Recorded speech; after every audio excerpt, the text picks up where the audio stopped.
লুটপাট হয়েছে। আমরা আসার আগেও কয়েক জায়গায় জিজ্ঞাসা করলাম, তো বললো যে লুটপাট করে নিয়ে গেছে। মসজিদের গেটও নাকি খুলে নিয়ে গেছে।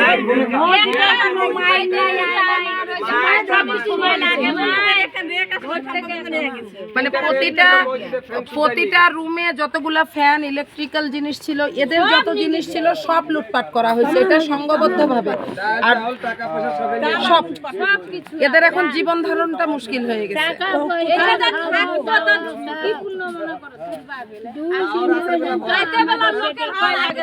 কেন কেউ আসতেছে এখানে? আমাদের এখানে একটা মেয়ের বিয়ে হয়েছে, রাতের 12টার সময়, রাত 3টার সময় আসিয়া এরকম বলে, আল্লাহ মাফ করো।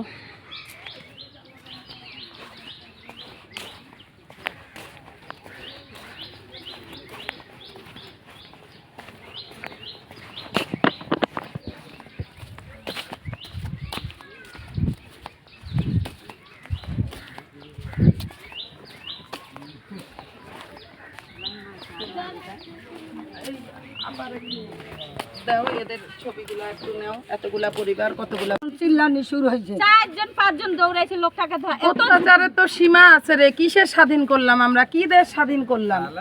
বাচ্চাটা হচ্ছে মানে আমরা মন্দির পাহারা দিয়ে বেড়াচ্ছি, পুলিশ পাহারা দিয়ে বেড়াচ্ছি, মানে তেলুয়া মাথার তেল দিয়ে বেড়াচ্ছি। আর আমি কয়েকজন কাকে বললাম করছে যাদের জায়গা তারা ভাঙচুর করছে। তো আমার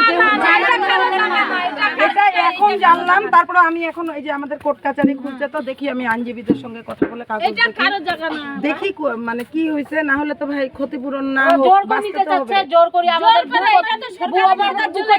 আমরা নিবে কিভাবে? যে ওখানে আবার সামনে দেখলাম একটা আপু মনে হয় প্রেগন্যান্টও আছে।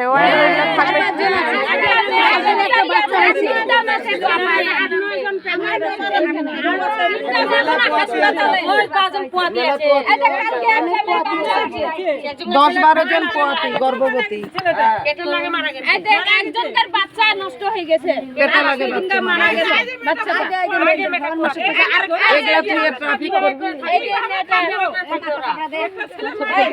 আচ্ছা সমস্যা না, সমস্যা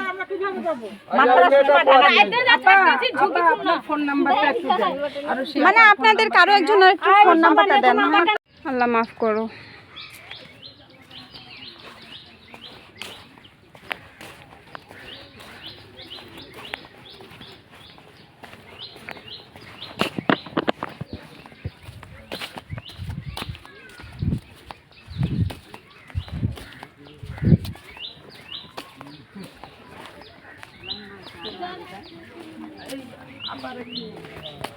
এদের ছবিগুলো একটু নাও। এতগুলা পরিবার, কতগুলা